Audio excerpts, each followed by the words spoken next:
갑자기 내게 나타나준 너. 난 아무 말도 할 수가 없었지. 첫눈에 반한. So welcome back everyone. आज का हमारा नया टॉपिक है ग्रेविटेशन। सो ग्रेविटेशन से जो भी हमने बचपन से पढ़ा है कि ग्रेविटेशन कौन सा साइंटिस्ट ने निकाला? सर न्यूटन ने। सर हमें बचपन से 3-4 साइंटिस्ट के नाम ही पढ़े हुए हैं। कौन कौन सा? एक न्यूटन है।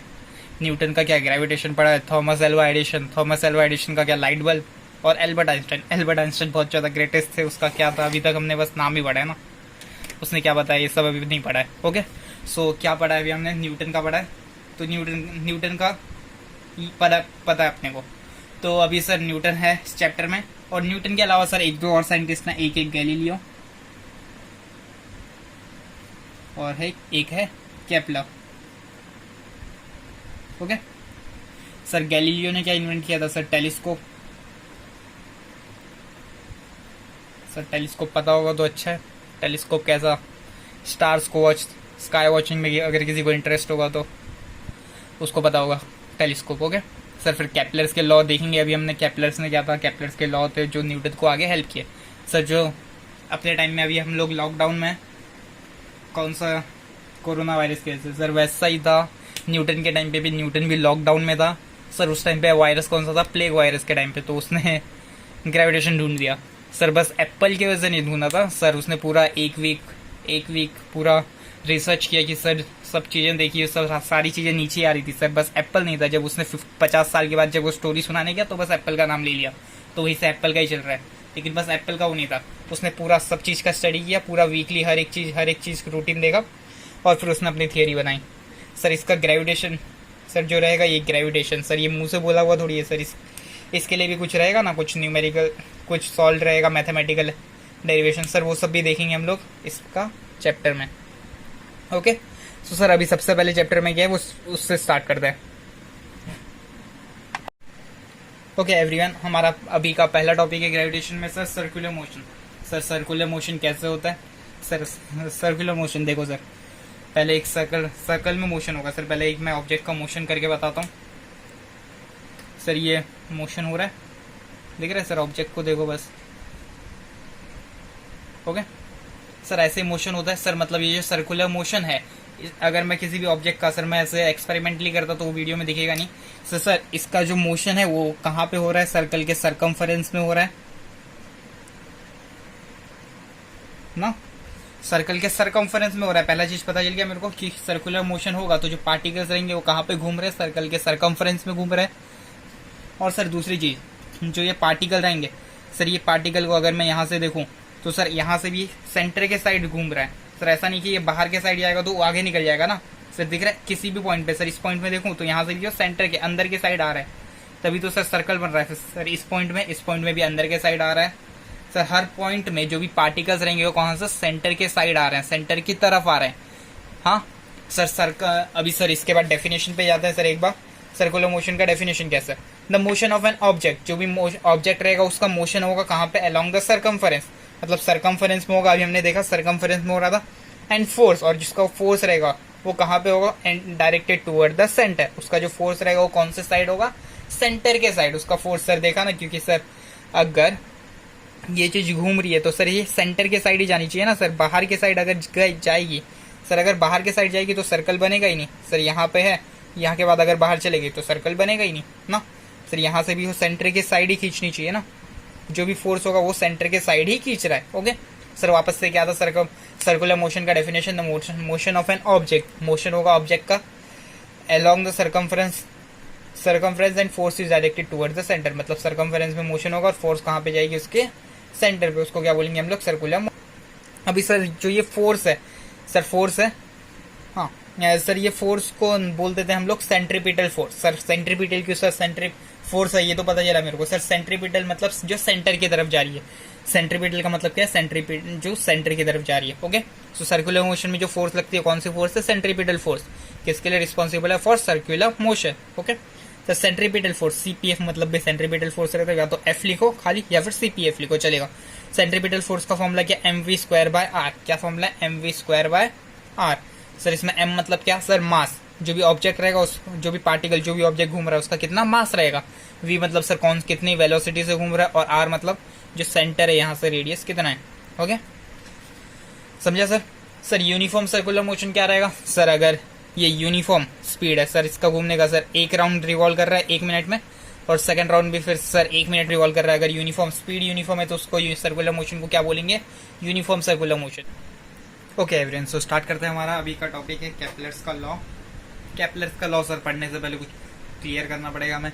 सर ये क्या है, ये तो हमें पता है सर, ये क्या है, सर्कल ना सर, ये सर्कल है, ये तो हमें पता है सर। सर्कल में क्या है, दोनों रेडियस दोनों डायमीटर सेम होता है। ओके सर, अगर मैं ये सर्कल है इसको ऊपर और नीचे से मैं प्रेस कर दूं ऊपर और नीचे से अगर मैंने प्रेस कर दिया इसको, तो ये ऐसा कुछ ऐसा बन जाएगा।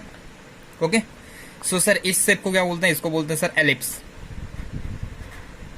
क्या बोलते हैं, एलिप्स। सर ये शेप के बारे में हमें पढ़ना है केपलर्स का लॉ पढ़ने से पहले। सर जिसमें जैसे इसमें क्या दिख रहा है सर, इसमें दिख रहा है डायमीटर दोनों सेम में रहते हैं ना सर, वैसे इसमें क्या रहता है, एक्सेस जो बड़ा रहता है उसको क्या बोलेंगे, major access,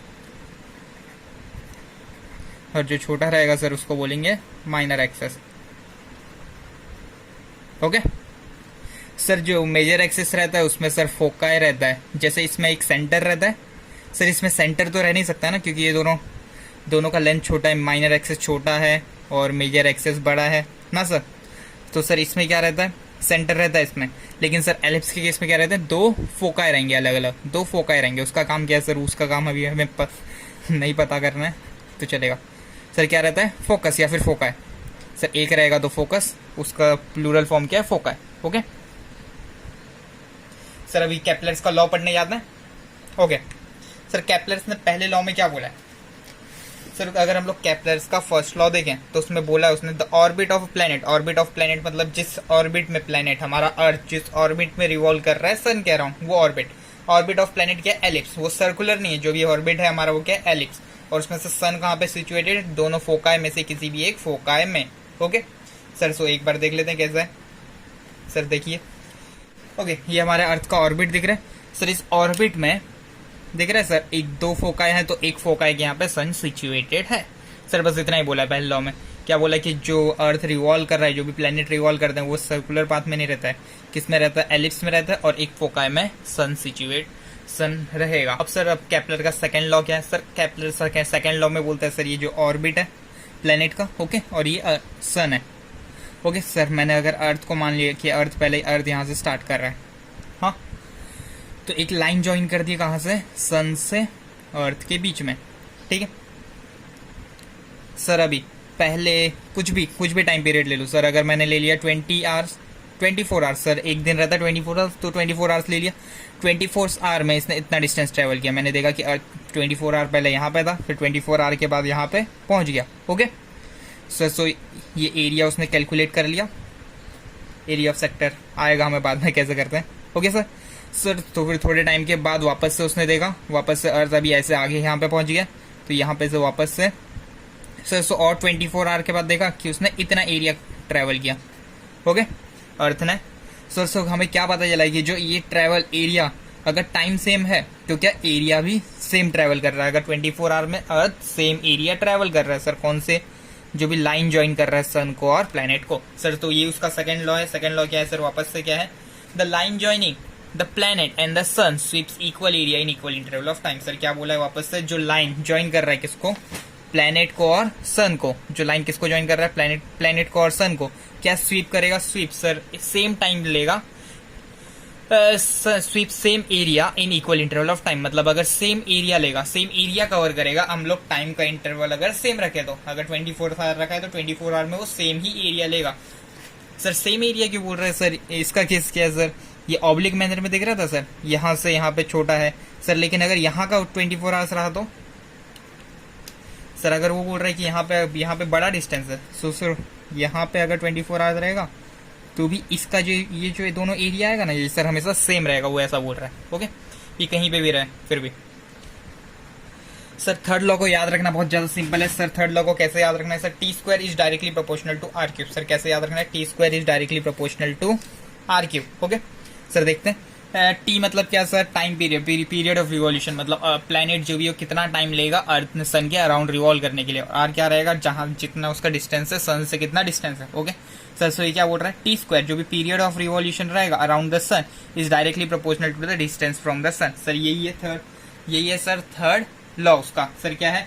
square of time period, square of time period is directly proportional to the mean distance from the sun, मतलब square of time period directly proportional to the distance from the sun. Okay sir, देखते हैं T square is directly proportional to are cube लिखा हमने। Sir proportionality का sign हटाना है मेरे को, तो सर प्रोपोर्शनलिटी का साइन हटाने के लिए इज इक्वल टू साइन आएगा और एक कांस्टेंट आ जाता है सर। सो आर क्यूब अगर नीचे आ गया तो T square upon R cube क्या हो जाएगा? कांस्टेंट। सर ये चीज हमें याद रखना, आगे काम आने वाला है। ओके सर, देख लो इतना। 갑자기 내게 나타나준 너 난 아무 말도 할 수가 없었지 첫눈에 반한다는 이야기가 널 보는 순간 이해가 됐어 매번